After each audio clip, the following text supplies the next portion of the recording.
Kawere gi weche motenore kod thieth familia dek ma yudore Morako e kaunti ma Nyamira ywago ratiro ma jogi mawachore ne ogo marach e tesend obila mar Manga Segera ma koro wegi kod hinyruok mar richo nyaka kuonde duong' maggi.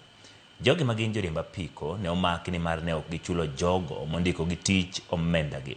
Kaluwore kod familia dek gi, George Nyabwari majigni 35, Robert Atambo majigni 40 kod Derrick Okari majigni 30 ne yudore kuma tek e lwet obila tok apiko mag riembo mane wuon go kawe kambi ma mogo ma ichulo kidam sendo obila kae mawachore ni adek gi ne odwa wito ngimagi ka Okari to obila ne ogoyo nyaka duong'ne e goyo magikone gi kia. Familia gi be wacho ni obila endo osebedo ka ogeng'o ne rowerego kuom thuolo malach ma ok ochwalgi e doho. Pikipiki ilikuwa na mwenyewe. Huyo kijana hangehusika na mambo ya pikipiki, ila tu wangekuja waulize mwenyewe vile makosa iko. Kuumiza wenyewe, mtoto ametoka damu kwa mabua, kwa mdomo, hata kifua chake kimeumia.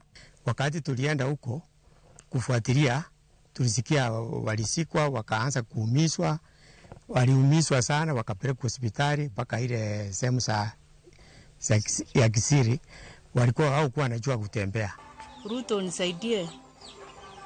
Mimi nauza nyanya. Hakuna mahali natoa pesa. Hiyo pesa nilikuwa nayo ndio nilikuwa natumika kununulia watoto wangu chakula.